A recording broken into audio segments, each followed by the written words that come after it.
वो खुद बहुत सारे लोगों ने टेस्ट करवा लिया, कुछ लोग अगर बाकी हैं तो वो भी करवा लेंगे, लेकिन उनके साथ सख्ती वाला मामला नहीं होना चाहिए, क्योंकि कोई बीमारी में मुब्तला रहता है। पहले हमारे मौजूद शहरियान का मैं शुक्रिया अदा करता हूँ कि उन्होंने जब भी हुकूमत के अहकाम जारी हुए लॉकडाउन में इस बीमारी की रोकथाम के लिए, तो हमारे शहरियान ने पूरा ताउन किया।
आज हम मौजूद है खुलदाबाद में।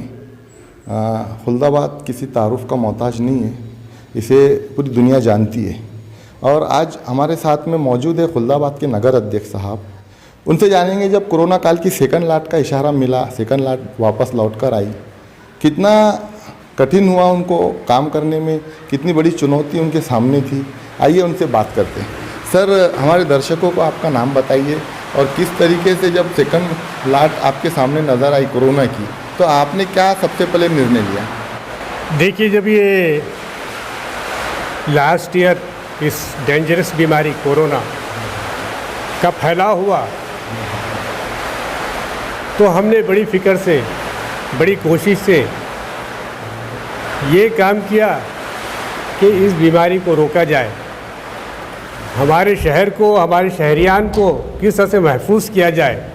ये बात हमारे जहन में थी कि किस तरह से हमारे शहरियान को, हमारे शहर को इस वबा से, इस बीमारी से रोका जाए, महफूज किया जाए। इसके लिए सबसे पहले तो हमने हमारे नगर पालिका की तरफ से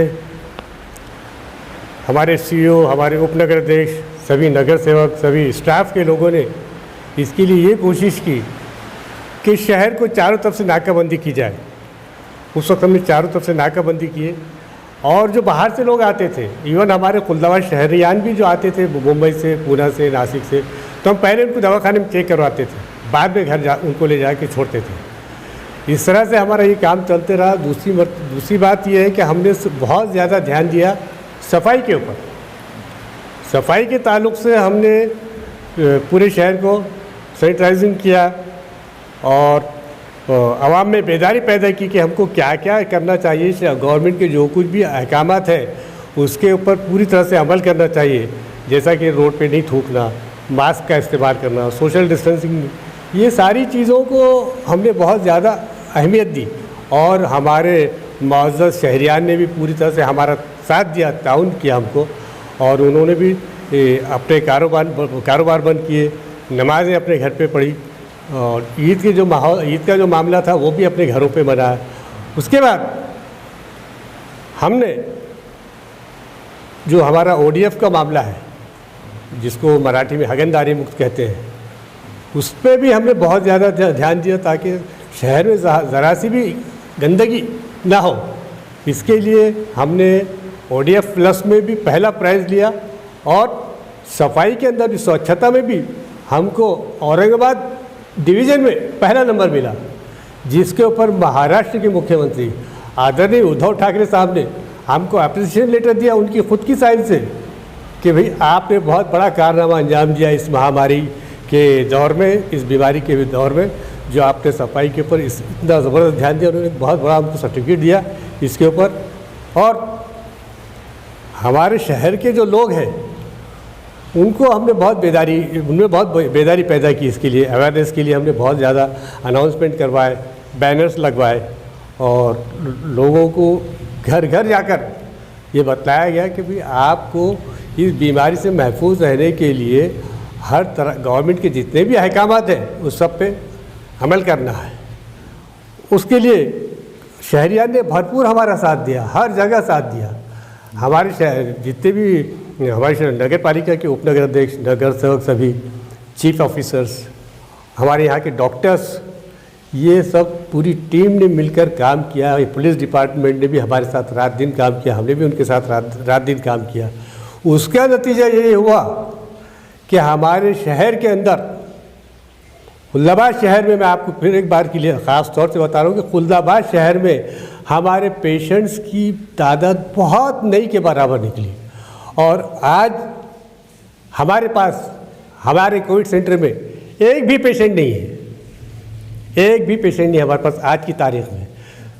ग्रामीण में कुछ पेशेंट्स हैं, ठीक है, लेकिन शहर हमारा जो है वो हर तरह से महफूज है। सबकी कोशिशें हैं, सबकी जद्दोजहद है, जबकि सबकी मेहनत है, जिसका नतीजा ये हुआ कि हमारा शहर और हमारे मुअज़्ज़ज़ शहरियान महफूज रहे इस बीमारी से। इस बीमारी के दौर में यहाँ के जो व्यापारी हैं, बिजनेसमैन और मुख्तलिफ़ इदारों के लोगों ने हमारा बहुत साथ दिया। हमने जैसा उनको करने के लिए कहा था उन्होंने उसके ऊपर अमल किया, हुकूमत के अहकामात की पाबंदी की, हर तरह से ताउन मिला और आज हम अल्हम्दुलिल्लाह बिल्कुल सेफ़ है, महफूज है। हमारे पास आज की तारीख में एक पेशेंट नहीं है और मैं आपको ये यकीन से कह सकता हूँ कि हमारा शहर कोरोना डिसीज़ से बिल्कुल महफूज हो गया। अब हमारे पास इसका कोई वो नहीं है। लेकिन हमने तहसीलदार साहब और पीआई साहब के साथ जो मीटिंग हुई हमारी, तो वो मीटिंग के बाद हमने हमारे काम करने वालों को तहसीलदार साहब ने सर्टिफिकेट इशू किए। मैंने कहा कि ये सर्टिफिकेट लेने से हम ये ना समझे कि अब हमारी जिम्मेदारी ख़त्म हो गई, नहीं, हमारी जिम्मेदारी बाकी है। ये लड़ाई ख़त्म नहीं हुई कोरोना की, ये लड़ाई जारी है। अभी हमको ये लड़ाई जारी रखना है और इसके लिए पूरी कोशिश करना है। हमारी कोशिशें वैसी होगी जैसे पहले थी लास्ट ईयर, उसी तरह की कोशिशें हमारी आज भी है और उसका रिज़ल्ट हमको बहुत अच्छा मिल रहा है जी। Thank you. ये बहुत अच्छी बात है। इतनी मेहनत करने के बाद में ही ऐसा रिज़ल्ट आता है कि खुल्दाबाद आज कोरोना मुक्त है। हमें पता चला है कि ज़िलाधिकारी साहब ने भी यहाँ पे एक ख़ास तवज्जो दिया, क्योंकि खुल्दाबाद जो पॉइंट है ये एक टूरिस्ट पॉइंट भी माना जाता है। यहाँ पे बाहर से और दूर दूर से लोग आते हैं। उसके बारे में जानेंगे नगर अध्यक्ष साहब से। ज़िलाधिकारी साहब ने पर्सनली बहुत ज़्यादा यहाँ पर इंटरेस्ट भी लिया, क्योंकि ये एक टूरिस्ट पॉइंट होता है। तो आपने किस तरीके से मैनेज किया टूरिस्ट पॉइंट, कितना कठिन गया आपको? देखिए, ये तो बहुत मुश्किल काम था और हमारे औरंगाबाद ज़िले के जो कलेक्टर साहब हैं सुनील चौहान साहब, उनकी भी बड़ी कोशिशें रही। हुकूमत की तरफ से आने वाले गाइडलाइंस और अहकामात को उन्होंने भी नाफिज करने के लिए बहुत कोशिश की। हम लोगों को भी कहा कि आप लोग अपनी जगह हुकूमत के सारे अहकामात की पाबंदी कीजिए, वैक्सीनेशन करवाइए, लोगों को ख़ुद भी वैक्सीन लीजिए और यहाँ के जो बिज़नेसमैन हैं उनको भी वैक्सीनेशन करवाइए आप। तो इस तरह से जितने भी हुकूमत के गाइडलाइंस हैं तो उन्होंने हमको वो सारी चीज़ों पे अमल करने के लिए कहा। कलेक्टर साहब की भी बहुत जद्दोजहद है और उन्होंने भी हमारे शहर के लिए बहुत कुछ मदद करे और जब भी उन्होंने इस शहर के लिए हमारे लिए कोई हुकूमत के अहकामात को भेजा है हमारे पास तक, तो हम लोगों ने बराबर अमल किया उसके ऊपर। इसलिए सुनील चौहान साहब भी बहुत अच्छे कलेक्टर साबित हुए अभी तक हमारे लिए। उनकी जो कोशिशें रही उसके लिए हम उनका शुक्रिया अदा करते हैं। शुक्रगुजार हैं। चलिए, ये तो है कि कोरोना काल में किस तरीके से नगर अध्यक्ष साहब ने पूरे शहर को, अपने शहर को संभाला, उस वजह से आज कोरोना मुक्त है खुल्दाबाद। आगे हम बात करेंगे कि जिस तरह से वैक्सीन का जब प्रशासन का आदेश आया तो उसमें कैसी भूमिका रही, जहाँ पे सिटी शहर जैसे एरियो में लोग डर रहे थे, जहाँ पे पढ़ा लिखा तबका ज़्यादा है, वो कह रहा था कि हम अगर वैक्सीन लेते हैं तो हमें कुछ ना कुछ बीमारी इससे हो सकती है, हमारी जान भी जा सकती है। इनको कितनी तकलीफ़ें आई लोगों को समझाना और वैक्सीन दिलाने में, जानते हैं। सर, हमें ये बताइए कि जब वैक्सीन की आपके पास तक के बात पहुँची कि अब हमें गाँव में जो है तो 45+ लोगों को जो है तो वैक्सीन करवाना है, जिनकी उम्र 45 साल से ज़्यादा है, तो उस टाइम पे क्या रुझान थे आपके कि अब ये दूसरी चुनौती आ चुकी है और अब मैं कैसे इसको मैनेज कर पाऊंगा, क्या सोच रहे थे? जी हाँ, ये बहुत बड़ा चैलेंज था, बहुत बड़ा चैलेंज था ये, इसलिए कि लोगों में एक डर खौफ था कि ये वैक्सीन लेने से इसके कुछ गलत असरात, गलत इफ़ेक्ट होंगे, रिएक्शंस आएंगे। इस तरह की गलतफहमियाँ लोगों में बहुत थी और उसके लिए हमने बार बार लोगों में अवेयरनेस पैदा की, लोगों को बताया कि ये कोरोना वायरस को रोकने के लिए वैक्सीन है। इस वैक्सीन को लेना कोई नुकसानदेह नहीं है, हर इंसान ने इस वैक्सीन को लेना चाहिए, क्योंकि जितने भी हमारे मुल्क के साइंसदान हैं उन्होंने बताया कि भाई ये वैक्सीन के अंदर ऐसी कोई बात है नहीं कि आप उससे खौफज़दा हो, बल्कि ये आपके डिफेंस के लिए, आपके बचाव के लिए या इस बीमारी से बचने के लिए मुफीद है, बेहतर है। इसलिए हमने लोगों को समझाने की कोशिश की। अभी भी हमारे लोगों में कुछ डर खौफ है, जिसके लिए हम उनको हर तरह से समझा रहे हैं, उनमें बेदारी पैदा कर रहे हैं और इंशाल्लाह उनमें भी ये बेदारी पैदा हो जाएगी तो हमारे पास वैक्सीनेशन के लिए जो लोगों ने वैक्सीनेशन किया है तो उनकी तादाद बढ़ जाएगी और हम भी कोशिश कर रहे हैं इसके लिए। हमारे नगर सेवक और ऑफिस के लोग सभी इसके लिए कोशिश कर रहे हैं और हम खुद भी ये वैक्सीनेशन के लिए तैयार हैं, कोई मसला नहीं, अल्हम्दुलिल्लाह। चलिए, वैक्सीन का भाग भी हो चुका है। वैक्सीन भी किस तरीके से इन्होंने अपने नगर के लोगों को वैक्सीन दिलवाई, आपने जाना। अभी आगे एक और बड़ी चुनौती इनके सामने आ चुकी है। जैसे जिलाधिकारी साहब ने एक ऐलान किया है कि अब जब तक RT-PCR नहीं होगा आप दुकानें नहीं खोल पाएंगे और फल फ्रूट की दुकानें नहीं लगा पाएंगे। यहाँ पे होता ये है कि जो नगर अध्यक्ष साहब होते हैं इनके रिलेशन सबसे होते हैं। अब ये आदेश है और ये देश हित में है, करना ज़रूरी है, क्योंकि ग्रामीण को कोरोना से बचाना है। मेहनत इनकी बहुत रही है अभी तक के, उसी का नतीजा है कि खुलदाबाद में जो है तो कोरोना पेशेंट नहीं के बराबर है। लेकिन अब ये जो तीसरी चुनौती जो इनके सामने आकर खड़े हो चुकी है कि जब तक RT-PCR नहीं कराएंगे आप दुकानें नहीं खोल सकते, आपको इजाज़त नहीं मिलेंगी। जानते हैं उनसे कल का दिन कैसा रहा, और हमें पता चला है कि जिलाधिकारी खुद भी यहाँ पर मौजूद थे। सर, जब RT-PCR की बात आई, जब जिलाधिकारी ने घोषणा की कि औरंगाबाद ज़िले में जब तक दुकानों पर, ग्रामीण क्षेत्र में जब तक दुकान वाले, फल फ्रूट वाले RT-PCR नहीं करा देते, कोविड टेस्ट नहीं करा देते, तो आपको इजाज़त नहीं मिलेगी दुकानें खोलने की। ये कितनी बड़ी चुनौती है आपकी? देखिए, बहुत सारे व्यापारियों ने तो अपना टेस्ट करवा लिए, कुछ लोग बाकी है तो वो भी अपना टेस्ट करवा लेंगे। हमने तहसीलदार साहब से भी कहा कि लोग हर चीज़ के लिए तैयार है। कुछ लोग पूरे 100% तो लोग कहीं पे भी किसी भी काम के लिए तैयार नहीं रहते। अब जो लोग बाकी है तो वो भी अपना टेस्ट करवा लेंगे। लेकिन उसके लिए ऐसा नहीं कि अगर आज किसी का जहन नहीं बना हुआ है या कोई खौफ ज़्यादा है तो उसको थोड़ा बहुत टाइम देना चाहिए। वो जब सटे से उसको हम बेदारी पैदा कर रहे हैं, अवेयरनेस पैदा कर रहे हैं, जन जागृति कर रहे हैं इसके लिए। अगर उसको थोड़ा सा टाइम लगता है किसी वजह से तो उसके खिलाफ एक्शन नहीं होना चाहिए। हम भी चाहते हैं कि जो हुकूमत के आदेश है, हुकूमत के अहकामात है, वो खुद बहुत सारे लोगों ने टेस्ट करवा लिया। कुछ लोग अगर बाकी है तो वो भी करवा लेंगे। लेकिन उनके साथ सख्ती वाला मामला नहीं होना चाहिए, क्योंकि कोई बीमारी में मुब्तला रहता है, पहले से कोई दूसरी बीमारी में रहता है या कोई और प्रॉब्लम्स रहते हैं उसके। बिल्कुल, और जनता का बहुत ज़्यादा सपोर्ट भी मिला है प्रशासन को कि हर चीज़ में जो भी ऐलान होता है, लॉकडाउन का बोलो, ब्रेक द चेन का बोलो, तो जनता ने हमेशा प्रशासन का साथ ही दिया है। जी बिल्कुल, हमारे मौजूद शहरियान का मैं शुक्रिया अदा करता हूँ कि उन्होंने जब भी हुकूमत के अहकाम जारी हुए लॉकडाउन में इस बीमारी की रोकथाम के लिए, तो हमारे शहरियान ने पूरा ताउन किया। मैंने आपसे पहले भी कहा कि कारोबार बंद रखें, नमाज़ें घर पे अदा करें, ईद घर पे किए, रोडों पे नहीं आए, कारोबार बंद रखे। जब हुकूमत के आदेश थे कि कारोबार बंद रखना, दुकानें बंद रहना, कि ये दुकान बंद होना, वो कारोबार बंद होना, सारे मामले बंद रहे, तो ये बहुत बड़ा ताउन है आवाम की तरफ से। बिल्कुल, इसमें कोई शक नहीं। चलिए, ये RT-PCR का तो हमने जान लिया है कि किस तरीके से जो है तो नगर अध्यक्ष साहब ने शुरुआत की है, शुरुआत हो चुकी है। बहुत सारे कारोबारी आ रहे हैं यहाँ पे RT-PCR कराने के लिए, एक कैंप भी लगा चुके हैं यहाँ पर।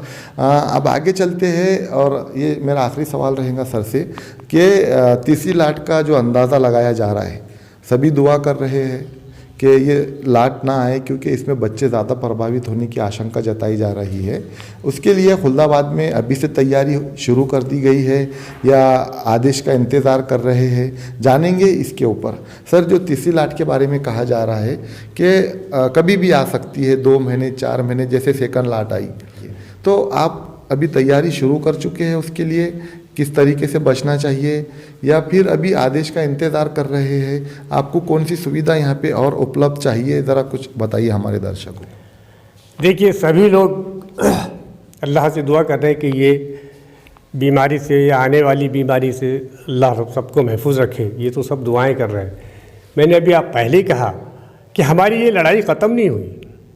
हमने कोरोना बीमारी की रोकथाम के लिए जो इक़दाम किए और जो कुछ कोशिश किए, वो कोशिश हमने सभी को कह दिया है कि अभी ये मामला लड़ाई का जारी है, ये लड़ाई ख़त्म नहीं हुई। तो तीसरी लौट खुदा ना खास्ता अगर आती भी है तो हम तो अपनी जगह काम में लगे हुए हैं। हमारा शुरुआत करने का सवाल ही नहीं होता। हमारी पहली लड़ाई ख़त्म नहीं हुई, अभी वही लड़ाई चल रही है। तो खुदा ना खास्ता अगर वो आती भी है तो हम लोग मुस्तैद है, तैयार है उसके लिए, को तैयार है। हाँ, आगे चलते हैं। और अब एक सवाल बात करते करते दिमाग में आ गया।